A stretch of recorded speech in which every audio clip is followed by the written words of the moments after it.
Nikki arrives at the Newman Ranch, dazed by the decor. As she approaches the tree, she flashes back to happy memories of last year. Victor suddenly appears and admits he didn't think she would be back tonight. Nikki remains beyond angry, but she wants to spend Christmas with her family. "I agree," he says. They remember how happy their last Christmas was. For the sake of the children, he hopes they can set their anger aside. She warns she's not backing down on opposing what he did to Jack. Victor suggests they not discuss that and pulls out a gift. She's startled to see it's an elaborate necklace. He explains that it belonged to the only female monarch of the Habsburg Empire and the mother of Marie Antoinette. Pulling up her hair, he slips it around her neck and says it's as beautiful as she is. When she accuses him of trying to charm her into dropping the fight over Jack, he insists he only wants to resolve their conflicts so they can spend time with the children. To his surprise, she pulls out a gift and explains she got it before their fight began. He's surprised to see she got him one of Hannah Arendt's private journals. He loves that. Victor reminds her that the Christmases they have shared have been the happiest times of their lives.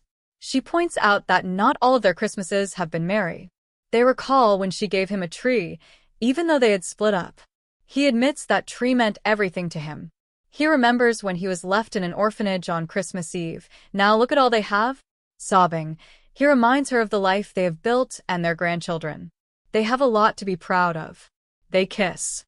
Diane happily greets Jack with eggnog when he walks through the doors of the Abbott manse. Even if there isn't enough coal in the world for Victor, she wants to leave that outside and have a peaceful evening with her husband. They kiss and agree to spend the evening celebrating their love. Tracy is out with Amy, Ashley is in Paris, and Kyle and Harrison are at a party. They mull over how complicated Kyle and Claire's young love is. Jack says old love is looking pretty good. Diane would rather call it mature love. They make out. Jack says she always knows how to bring him to some semblance of peace. They are grateful for their love. She says he's given her more than she could have expected, and he can't imagine a world without her next to him. Although they agreed to no gifts, they got some. Jack opens his first. It's the original edition of Max Factor's autobiography. He was an idol to John. Jack got Diane a necklace made by Coco Chanel, which she kept for her own collection. He tells his wife what a gem she is. Dancing by the fire, they vow to do whatever is necessary to prove the Abbotts can't be stopped. They kiss. Johnny carries the tiny Christmas tree into Billy's place, where his father, Sally, Victoria, and Katie have been waiting. "Clearly you beat Charlie Brown to the tree," Billy jokes. Sally is sure it will be beautiful. Billy admits he forgot to get ornaments. In a flash, Sally gets an idea.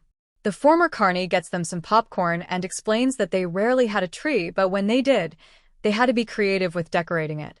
Johnny eats the popcorn while the others string it. They chat about the launch party, and the kids wonder how Abbott Communications will be different from Newman Media. That sets Billy off on a rant about Adam's lack of integrity. He claims he's learned from his mistakes and that Sally has helped him see what's important. Once the tree is decorated, they realize there's no star. Billy leads the kids to the kitchen to make one from tin foil. Sally and Victoria discuss how hard Billy tries to sell the idea that he has a new, optimistic outlook to everyone, including himself. That always makes them worry about what's really going on. The rage is always simmering under the surface. Little in his life seems motivated by anything other than anger. Victoria is sure that Billy's feelings for Sally are only about her. Sally knows that, but his other feelings worry her.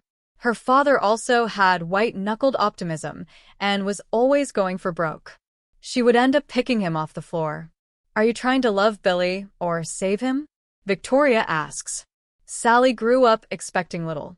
But one year she wanted a sewing machine. Her dad promised it to her, but then he took off for a week, pursuing his latest doomed dream.